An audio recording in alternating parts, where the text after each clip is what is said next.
Hello, everyone.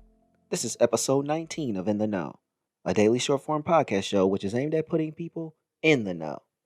A show where I cover a variety of topics using my experiences and viewpoints in life to put people in that know.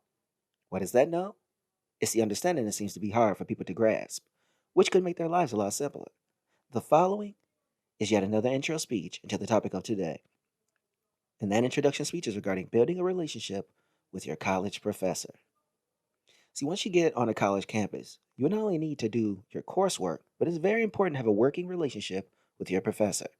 Now, me, I never had a one on one with any professor, but I did let myself be known in the classroom. I showed up to all my classes and was rarely late, and even more rare that I even missed a day.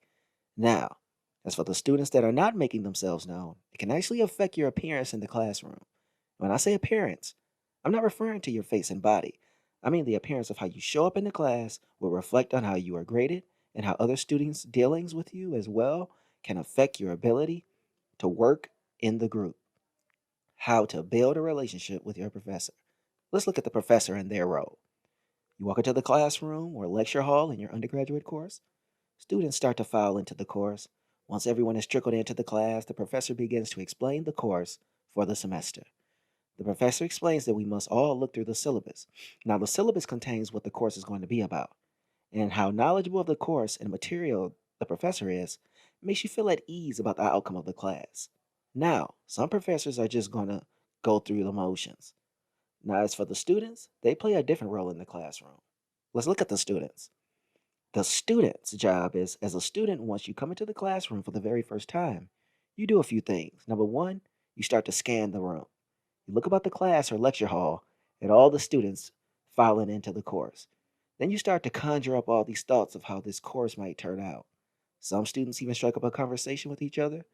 Then the professor enters the class and begins to address the course. And if you're a freshman at the school, then you are quite uncomfortable with what is about to happen. Then, when asked, they all pull out the syllabus and start to follow along with the professor. Here is where the professor gets a chance to see the students in class who are going to be active. This is also the time when the students get a chance to see who in the class will volunteer and ask questions as well. This will be used as a means for future projects. Now, the course. While in the class, it is your duty to not only do your homework, but also take notes in class.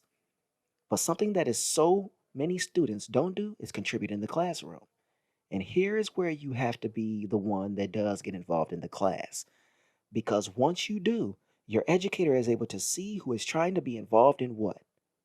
Also, the other students in the class get a chance to see the people speaking up and being knowledgeable of the topics at hand. Now let's look at the relationship that is started between the student and professor. Here's where you must look at how you take part in the classroom. Then see what you can do as far as building chemistry with professors. Now, this is actually harder than you think it is because the professor is very busy. So when you get the opportunity to ask, then do so. Ask if there are any things you can participate in the course. If not, ask to see if there's anything you can help with, such as grading papers or other courses. This, in combination with showing up to class and making yourself known, you can increase your odds of aiding your grade as well. Now, when there's a lack of relationship, when there is no connection between you and professor, you are just like every other student. It's not like they have anything against you, you just blend in with the rest. Do you truly want to blend in with the rest?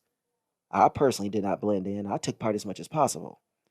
But what I didn't do was have a relationship outside the classroom with the professor. Yet I was still able to have enough visibility where I was someone who would volunteer. Even when I was wrong with answers, I was still willing to stand up and speak. Let's look at the outcomes. When you don't have a relationship in the classroom or out, you go unnoticed. And you don't want to fly under the radar. So when you take part in the class, you can catch the attention of the professor and the student body.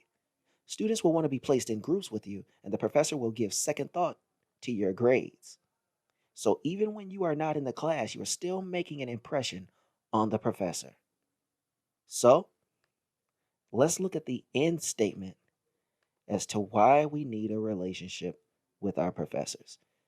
A relationship with the professor can really aid you in not only your grade in the class, but also help you build professional relationships. Because in the collegiate space is where you should be honing your soft skills as well as your hard skills. And these soft skills are your ability to communicate effectively with another person in a professional manner. This will translate over into your personal life as well. Depending on your major in college, some people are more recluse than others. But even if you are sociable, you should still have initiative in class. This says some things early on about people who step up, take on multiple responsibilities. They put themselves in a position to succeed over others. So, thank you for listening to In the Know. And then we'll bring you the next episode tomorrow where we talk about whether you should buy new or used textbooks in college.